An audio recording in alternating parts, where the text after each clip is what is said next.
ஒரு மனுஷனா பிறந்துட்டாலே 1000 கனவுகளோட தான் வாழ்ந்துகிட்டு இருக்கோம் ஒரு நாளும். நான் எல்லாரத்தை விட பெருசா கோட்டை மாதிரி வீடு கட்டணும், நான் மேல் படிப்பு படிக்கிறதுக்கு வெளியூர் போய் படிக்கணும், இந்த உலகம் ஃபுல்லா சுத்தணும், என் கல்யாணத்தை ஜாம்னு பண்ணணும்னு இன்னும் எக்கச்சக்கமான ஆசைகள். ஆனா இந்த எல்லா ஆசைகளுக்கும் ஒரு முக்கியமான அடிப்படை தேவை என்ன? பணம். இந்த பணம் கையில் இருக்கிறவங்க அவங்களோட ஆசைகளை ஏதோ கொஞ்சம் நெஞ்சமாவது தீர்த்துக்கிட்டு வந்துகிட்டு இருக்காங்க. ஆனா கையில காசு இல்லாதவங்க பேங்க்ல லோன் எல்லாம் வாங்குறாங்க.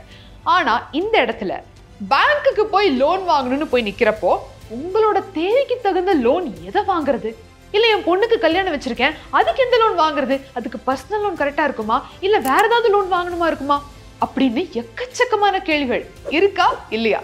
இந்த எல்லா கேள்விகளுக்கும் உங்களோட கன்ஃபியூஷனுக்கும் இந்த ஒரு வீடியோ ஒரு மிகப்பெரிய கிளாரிட்டியோட ஒரு ஆன்சரை கொடுக்கும் அப்படின்னு நான் நம்புறேன். இந்த ஒரு வீடியோல முதல்ல நம்ம இந்த personal loan, home loan, education loan அப்படின்னா என்ன, யார் யாருக்கு இந்த லோன் பொருந்தும், உங்களுக்கு இருக்கக்கூடிய தேவைகளுக்கு நீங்க இந்த மூணுல எந்த லோனை வாங்கணும் அப்படிங்கிற விவரத்தை நான் சொல்ல போறேன். வாங்க வீடியோக்குள்ள போலாம்.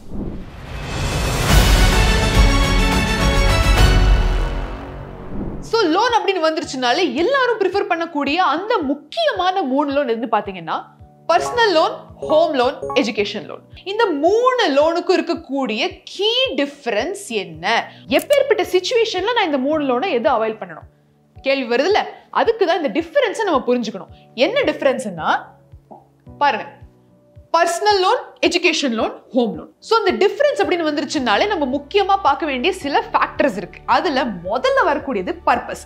ஸோ இந்த பர்சனல் லோனை நீங்க வாங்கணும் அப்படின்னா உங்களோட பர்பஸ் என்ன, எதுக்காக நீங்க பர்சனல் லோன் வாங்கணும்? Point number 1, medical reason. ஏதாவது ஒரு மெடிக்கல் எமர்ஜென்சி ஆயிடுச்சுன்னு வச்சுக்கலாம். அதுக்கு நீங்க என்ன பண்ணுவீங்க? டக்குன்னு பணம் தேவைப்படுது, உங்ககிட்ட ஒருவேளை ஹெல்த் இன்சூரன்ஸ் கிடையாது, எதுவுமே இல்லை, ஆனா பணம் தேவைப்படுது அப்படின்னா பர்சனல் லோனை நீங்க அவைல் பண்ணிக்கலாம் மெடிக்கல் எமர்ஜென்சிக்கு.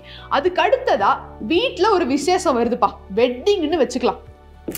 அந்த மாதிரியான விசேஷத்துக்கு நீங்க காசு சேர்த்து வச்சிருக்கீங்க, பட் ஆனா இன்னும் கொஞ்சம் காசு தேவைப்படுது அப்படிங்கிறப்போ இந்த பர்சனல் லோனை நீங்க அவைல் பண்ணிக்கலாம். அதே மாதிரி இன்னும் எக்கச்சக்கமான ரீசன்ஸ் இருக்கு. ஃபார் எக்ஸாம்பிள், நீங்க ட்ரிப்பு போறீங்க, டூர் போறீங்க, உலகம் சுத்தி பார்க்கணும், ஆனா வெளியூர் எல்லாம் போறனா லட்சக்கணக்கில் செலவாகும், அதுக்கான காசும் என்கிட்ட இல்லை, பட் ஆனா நான் போய் ஆகணும் அப்படிங்கிற ஒரு கட்டாயத்துல நீங்க இந்த பர்சனல் லோனை அவைல் பண்ணிக்கலாம். ஸோ அதுதான் பர்பஸ். பர்சனல் லோனோட பர்பஸ் இந்த மாதிரியான சில ரீசன்ஸ்க்காக கொடுப்பாங்க. அதே மாதிரி எஜுகேஷன் லோன், அதோட பர்பஸ் என்ன? எஜுகேஷன் மட்டுமே.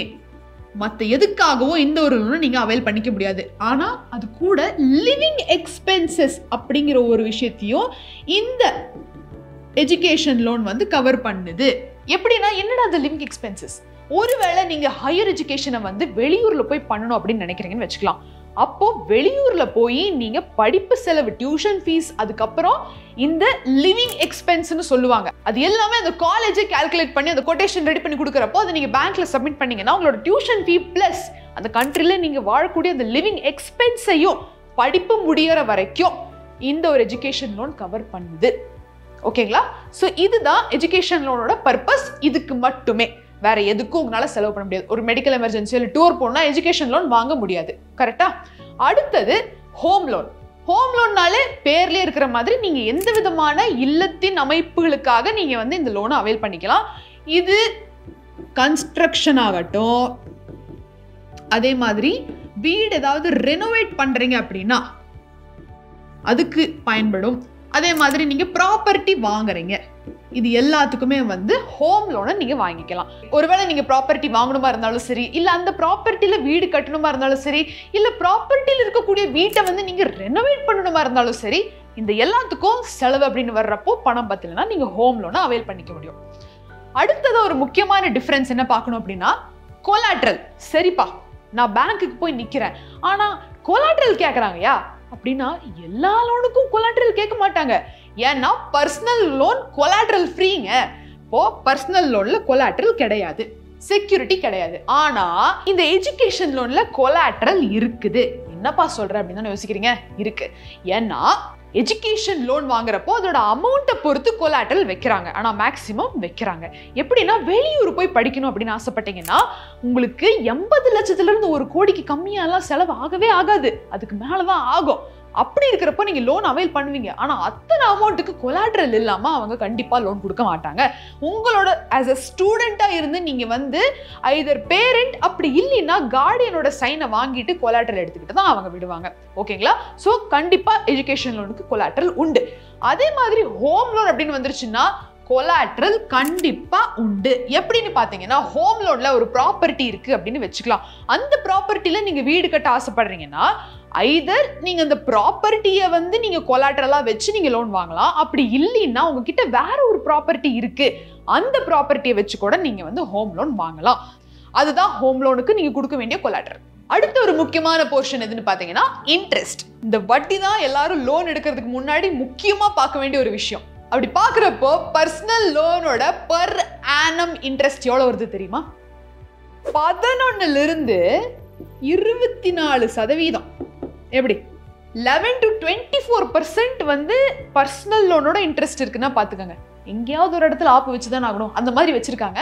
பட் ஆனால் எல்லாமே நியூட்ரலைஸ்டா தான் இருக்குது. அப்படி பார்த்தோம்னா எஜுகேஷன் லோனோட இன்ட்ரெஸ்ட் பர் ஆனம் கொஞ்சம் கம்மி தான். எப்படின்னா 6.75% இருந்து 12% தான் வந்து இன்ட்ரெஸ்ட் ரேட்டு சார்ஜ் பண்றாங்க எஜுகேஷன் லோன் அப்படிங்கிறதுனால.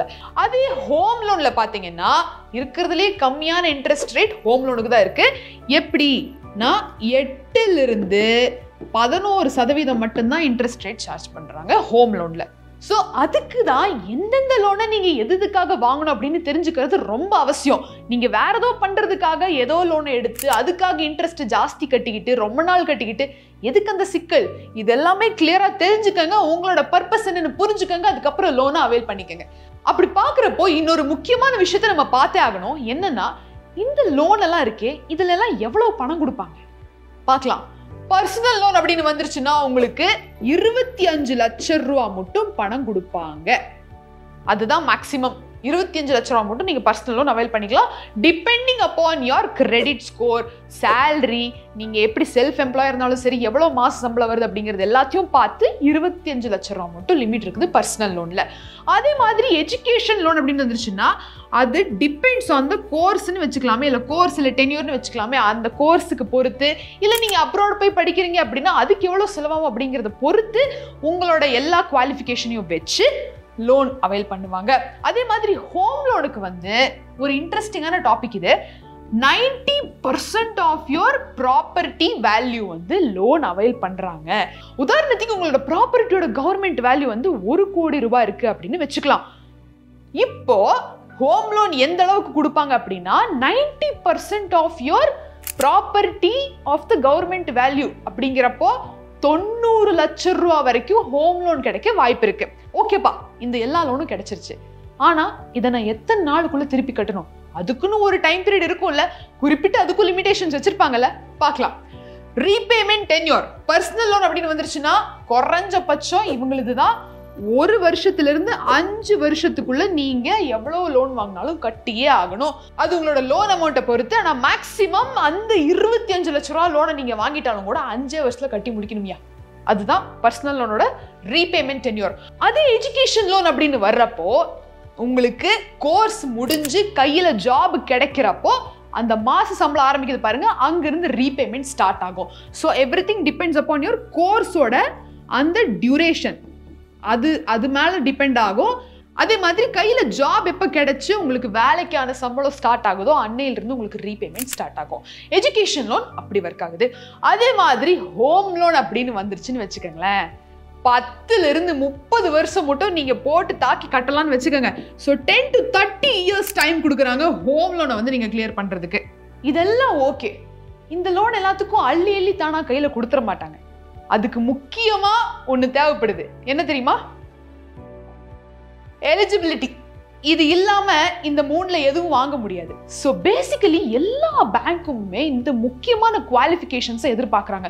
என்னன்னு பார்த்தீங்கன்னா ஏஜ் அப்படின்னு வந்துருச்சுனாலே உங்களுக்கு 21 60 வயசுக்குள்ள இருக்கிறவங்களுக்கு மட்டும்தான் லோனை வந்து கொடுக்கறாங்க. முக்கியமா இது ஒரு எல்லா இடத்துலயும் இருக்கக்கூடிய ஒரு காமன் எலிஜிபிலிட்டி அப்படின்னு சொல்லலாம். அடுத்ததா நீங்க ஒரு சேலரிடு பர்சனா இருந்தாலும் சரி, இல்ல செல்ஃப் எம்ப்ளாய்டா இருந்தாலும் சரி, ஆச்சுங்களா? நீங்க salaried இருந்தாலும் சரி, செல்ஃப் எம்ப்ளாய்டு பர்சனா இருந்தாலும் சரி, மாசம் ஒரு ஸ்டேபிள் இன்கம் வேணும். ஒரு ஸ்டேபிளான இன்கம் இல்ல அப்படின்னா எந்த ஒரு பேங்க்குமே லோன் கொடுக்காதுங்க. மினிமம் 15,000 நீங்க சம்பாதிக்கணும். அதுக்கு மேலேயும் சம்பாதிச்சாதான் உங்களுக்கு லோன்ஸ் எல்லாம் ஈஸியா கிடைக்கும். இன்ட்ரெஸ்ட்டை நீங்க நெகோஷியேட் பண்ண முடியும். இது எல்லாத்தோட முக்கியமான ஒரு விஷயம், பேங்க் எப்படி உங்களோட இன்ட்ரெஸ்ட் ரேட்டும் அதே மாதிரி எலிஜிபிலிட்டியை பிரேக் பண்றாங்கன்னா, ஃபார் எக்ஸாம்பிள் பர்சனல் லோன்ல 25 லட்சம் ரூபாய் மட்டும் லோன் கிடைக்கிறதா நான் சொல்லியிருந்தேன். ஆனா இந்த 25 லட்சமும் உங்களுக்கு கிடைச்சிடாது. ஏன்னா உங்களோட மாச சம்பளத்தை பொறுத்து தான் எல்லாமே அவங்க டிசைட் பண்றாங்க. ஃபார் எக்ஸாம்பிள் உங்களோட சேலரி 30,000 ரூபாய் இருக்குன்னு வச்சுக்கலாம். 30,000 நீங்க ஒரு மாசத்துக்கு சம்பாதிக்கிறீங்க அப்படின்னா இதுல 20% இஎம்ஐ நீங்க கட்டி முடிச்சதுக்கு போக உங்களுக்கு சஃபிஷியன்ட் அமௌண்ட் இருக்குன்னா மட்டும்தான் பேங்க்ஸ் உங்களுக்கு லோனை அதுக்கு தகுந்த மாதிரி அவைல் பண்ணுவாங்க. இப்போ இன்கேஸ் நீங்க ஒரு 30,000 வாங்கக்கூடிய ஆளா இருந்தீங்க அப்படின்னா உங்களுக்கு ஒரு 3 லட்சம் 2.5 லட்சம் அவ்வளவுதான் லோன் கிடைக்கும். 25 லட்சம் ரூபாய் கிடைக்கணும் அப்படின்னா நீங்க மாசத்துல லட்சக்கணக்கில் சம்பாதிக்க வேண்டியிருக்கும். ஸோ லோனுமே இந்த மாதிரியான சில எலிஜிபிலிட்டி கிரைட்டீரியா எல்லாம் வச்சுதான் லோனே கொடுக்குறாங்க. அதுக்கப்புறம் முக்கியமா கிரெடிட் ஸ்கோர் அப்படின்னு ஒன்று இருக்குதுங்க. இந்த கிரெடிட் ஸ்கோர் இருக்கு பாத்தீங்களா, இது ஒரு மனிதன் வாழ்க்கையில் மிகவும் முக்கியமான ஒரு விஷயம். இப்போ எல்லா பேங்க்குமே எதிர்பார்த்துக்கிட்டு இருக்கிறது 700க்கும் மேலதான் இருக்கணும் கிரெடிட் ஸ்கோர் அப்படின்னு சொல்றாங்க. இப்படி இருந்தா மட்டுமே தான் உங்களால இன்ட்ரெஸ்ட்டை கொஞ்சம் நெகோஷியேட் பண்ணி வாங்க முடியும். அப்படி இல்லைன்னா நல்லா வாங்கிடலாம். பட் ஆனால் இன்ட்ரெஸ்ட் நெகோஷியேட் பண்ணா இந்த குவாலிஃபிகேஷன்ஸ் இருந்தால் அவங்களால ஈஸியாக இன்ட்ரெஸ்ட் நெகோஷியேட் பண்ணி லோனை வாங்கிக்க முடியும். அடுத்ததான் ஹோம் லோன் வாங்கணும். அதுக்கான எலிஜிபிலிட்டி கிரைட்டீரியா என்ன அப்படின்னு பார்த்தீங்கன்னா, ப்ராப்பர்ட்டி ரொம்ப ரொம்ப முக்கியம். ப்ராப்பர்ட்டி இல்லாம கொலாட்ரல் இல்லாம ஹோம் லோன் கிடைக்காது. அதுக்கு ஒரு எக்ஸ்ட்ரா எலிஜிபிலிட்டி அப்படின்னு சொல்லலாம். ப்ராப்பர்ட்டி இருந்தால் மட்டும்தான் உங்களால ஹோம் லோனை அவைல் பண்ணிக்க முடியும். ஸோ இப்படிதான் ஒரு ஃபைனான்ஸ் ஒரு மாதிரியான இன்ட்ரெஸ்ட் சார்ஜ் பண்ணுவாங்க. ஒரு மாதிரியான லோன் அமௌண்ட் ஃபிக்ஸ் பண்ணி வச்சிருப்பாங்க.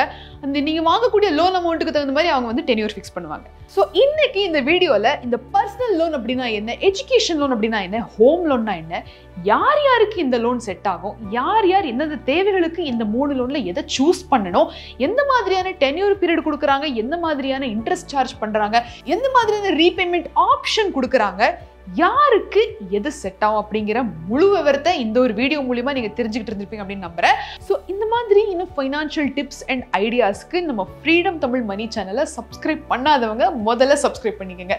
ஏதாவது குவரிஸ் இருக்கு, கேள்விகள் இருக்கு, டவுட்ஸ் இருக்கு அப்படின்னா காமெண்ட் செக்ஷன்ல தயவு செஞ்சு சொல்லுங்க. நாங்க அடுத்த ஒரு வீடியோ அந்த டாபிக்கை பேஸ் பண்ணியே நாங்க பண்ண தயாரா இருக்கோம். ஸோ இனிமே நீங்க பேங்க்குக்கு போய் ஒரு லோன் வாங்கணும் அப்படின்னு நிக்கிறப்போ உங்களோட தேவை என்ன, எந்த லோன் வாங்கணும் அப்படிங்கிறதுல ஒரு கிளாரிட்டியோட வாங்குங்க.